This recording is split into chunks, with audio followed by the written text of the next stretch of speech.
So I am Andri, I'm 17 years old and I live in Albania. First of all, I would like to talk about the context that I'll refer the questions to.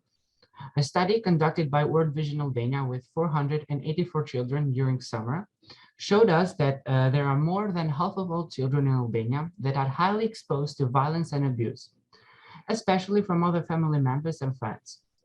We have seen this, especially in the last 3 to 4 weeks, with several cases of children suffering from severe forms of violence that are brought to light. In this respect, my first question to Mrs. Sethi is, considering the above situation, from your perspective, what are the top priorities that both local government and central government in Albania should prioritize and invest in such a way that all children, especially vulnerable ones, are protected from violence and access the needed services? Thank you, Andri, for the question. And it's a very important topic, the one of violence. And I would like just to start by saying that we observe how violence is actually very common. You talk about the situation of your country, and I can speak about the situation of all the countries in the European Union. We see how violence really takes place in different contexts, in the online world as well as in the offline world. And children are really exposed to different forms of violence. Some forms of violence are considered serious and grave violations, but others are more tolerated, so to say, by society. And if I speak about corporal punishment, for instance, in family settings, this is a form of violence against children that is still very much common and widespread and tolerated. And I think to reply to your question, one thing that both national and local authorities need to put emphasis on is raising awareness about what is violence and the fact that children have the right to live free of violence. So there needs to be more awareness of children themselves, of families, parents, communities, but also all those professionals that work around children and with children to be able to prevent and respond to violence.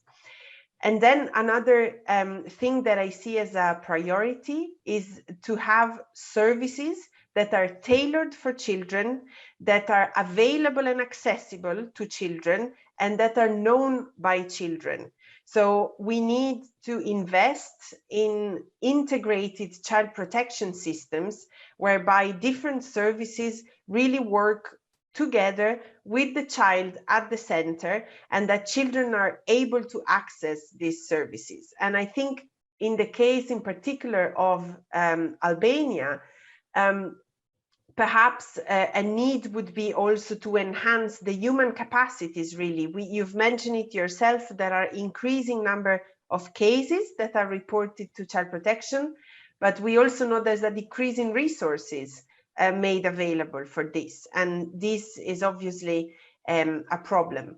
And perhaps one last word, just because you mentioned it yourself, children who already are vulnerable and suffer from other forms of discrimination or vulnerability. We can think of children with disabilities, children living in care. We know how there are groups of children that are more prone to violence. And so it is very important that services are there for every child, no matter where they come from, their age, whether they have a form of disability, whether, no matter their origin, really.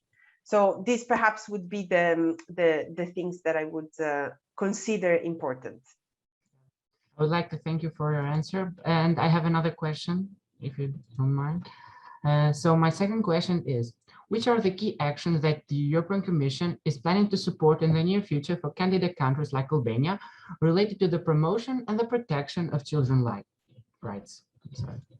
Yes, so the EU is championing child rights and is an actor that protects and promotes child rights, not only within its own borders, but also with partner countries. So indeed, very much.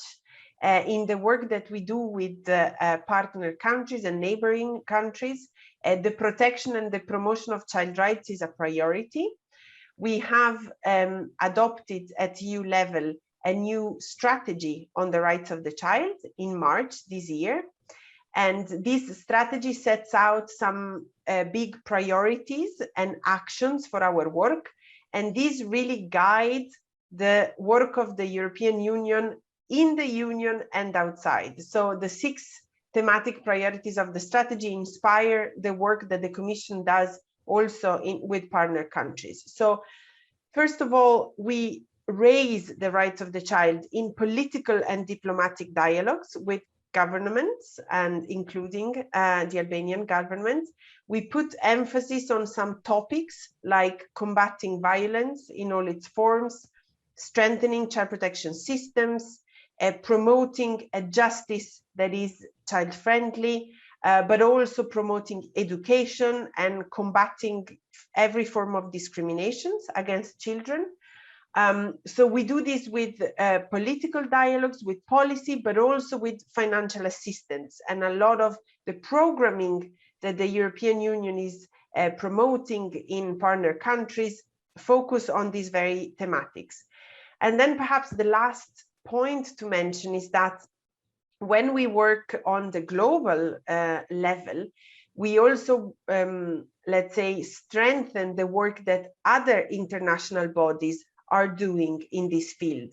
So very much the European Union is making sure to, let's say, echo and support the work of the Council of Europe, for instance, or the United Nations Committee on the Rights of the Child, so that different international and multilateral bodies can reinforce each other's work in helping partner countries to meet a higher standard in the protection of the rights of the child.